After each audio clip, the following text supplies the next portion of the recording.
Hello and welcome to this best of 3 series between Sipa and Ponti in the Warhammer League. Be sure to like and subscribe for more games and let's get into it. Seems like we're having today a Skaven match versus a Dark Elf match on Decrepit Moor. So Decrepit Moor is a home point map which I think favors the Skaven if they get super pushed, but let's do some analysis of the armies. So it's a Gutter Runner actual start. These guys are stock, so that... Oh, these are Night Runners, actually. It's just one Gutter Runner with poison, to apply poison, since the Night Runners don't have poison. And we're seeing 2 Assassins without anything, so no Assassin's Trophy and no other debuff. When it comes to the army, it's just a bunch of Skaven Slaves and Skaven Slave Slingers, it seems. Yeah, basically all Skaven Slave Slingers, and we have 2 more Gutter Runners that are going for the other objective. They have stock so that they don't get detected when doing the objective. On the other side, from Ponti, we have a Harpy start and a double Manticore. I actually faced this exact build against Ponti in exactly, literally, Skaven against the Dark Elves. And yeah, also the Supreme Sorceress of Death on a Manticore as well. With, oh my god, this is a lot of spells. So Purple Sun, Doom and Darkness, Spirit Leech, and Opal Amulet. So he's going for definitely like a sniping build and just to rout off everything from this Skaven side. Also 2 Canid Assassins as well. So funnily enough, if you didn't know, the small assassins actually beat the Canid assassins one-on-one, even though they have much worse stats. I don't know if it's just due to the animations or something, but yeah, the little guys actually beat them pretty well. And unless they're gonna get assassin trophied, they will definitely beat them, especially one-on-one. So like they're super good in this matchup. And they're also another sort of detection tool that you have with their concealment bombs, because they get unspottable, which basically means that if this assassin, if they were to stand right here, then that's the time that they would actually get discovered. So they can be a good tool if the opponent is going for something like a shade opener, so that you spot the shades and don't just die to and get your stuff picked off. Natty Boobas, standard stuff, just summoning in Rat Ogres immediately to get some mass on the field because he sees some cold ones, Chariots, and the Manticores. So let's see how this goes. The Assassin gets spotted, Gutter Runners take the objective, and actually Sipa is going full forward, or is he going to stop at the middle point of the map?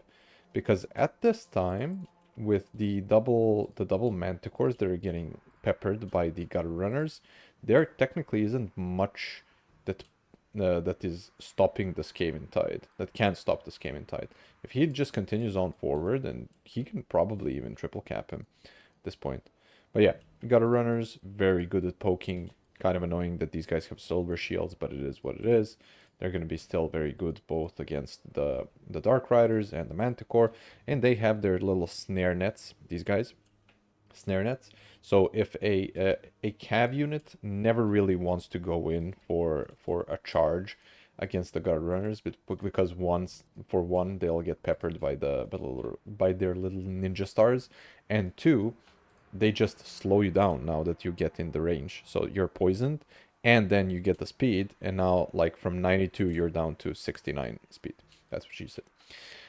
So we're seeing the Assassins going to the Dread Spears, and actually a collapse over here, but it seems that they just got kited out by the Night Runner and Gutter Runner squad with the poison. And again, poison is so good in this type of matchup if you actually want to stop them. Yeah, here's a Purple Sun. It kind of tickles these Gutter Runners, but they get back, and the Lord is actually getting very nailed here. Does Ikit have anything that is a snare? He does not have Howling Warp Gale, which is very interesting from Sipa's part. I think he should definitely have Howling Warp Gale. And this is a crazy summon from Sipa. Like, what? Why is he summoning a Plague Claw Catapult of all things? Like, you know that the opponent is going to be just spamming out Cav now.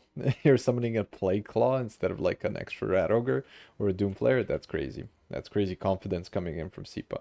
But he is like that. Overcasted Flensing Rune. Yep, Overcasted Flensing Rune on the Lord. They're getting focused by the Natty Boobas. And this seems to be a total collapse of the entire army from the Dark Elf side, because these guys are losing to Skaven slaves. These guys can just now book it to the second objective and then actually try to catch it. These the Manticore and the Harpies and the Cold One Chariots are just caught up in two Rat Ogres, which are fully countering them. The Gutter Runners have run out of ammo, so they're now just tar pitting these Cold Ones.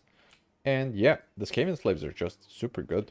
They just stand there, they run, but it doesn't matter. Oh, we have a brass orb here, catching the Dread Spears, which is very nice, very nice. 20% at least damage done to that. Yeah, the assassins actually seem to be also doing very well and just fighting random bleak swords, and they were fighting the Dread Spears the other on the other fight as well.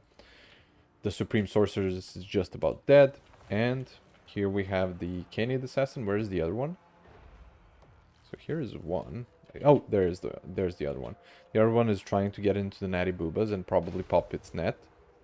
He also has Black Lotus. Damn. He went for a full stacked assassin. That's crazy. You like when you're doing the Canid Assassins, you usually just take Web of Shadows because it's a Spirit Leech and a slow for everything that is around the assassin itself. But yeah, that's actually quite crazy. Yeah, Gutter Runners ran out of ammo, and now you're just seeing the Skaven Tide starting to move forward because they dealt with the most important stuff, which is the two Manticores are relatively offline. The Lord seemingly just died or something, because I saw the Lord fled recently. So the Manticores are almost breaking with just standing there. And we even have like two Skaven slaves chasing down a Dark Rider literally into their spawn.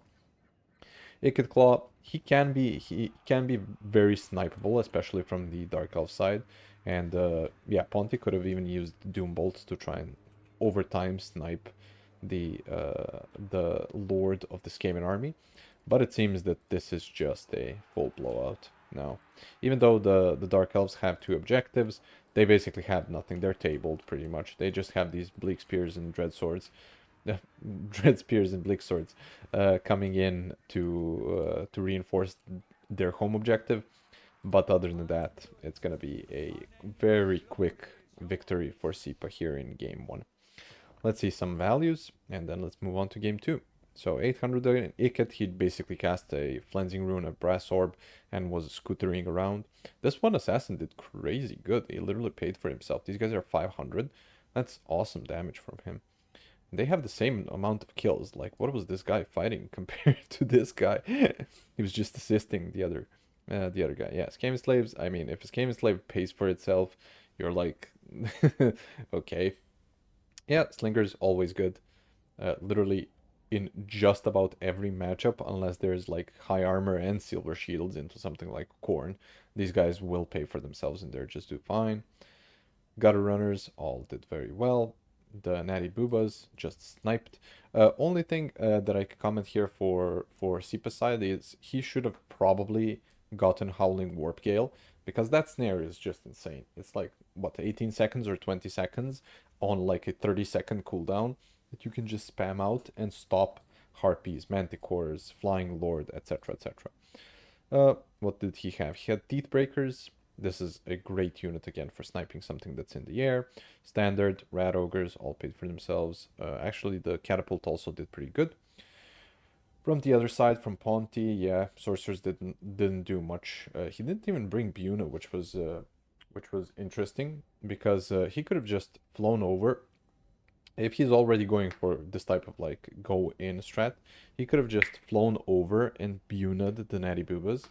And yeah, they just insta-die to a Buna.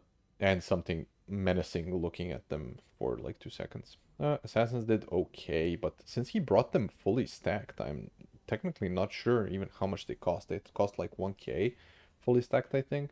So that's definitely not cost effective. Yeah, Manticores did nothing.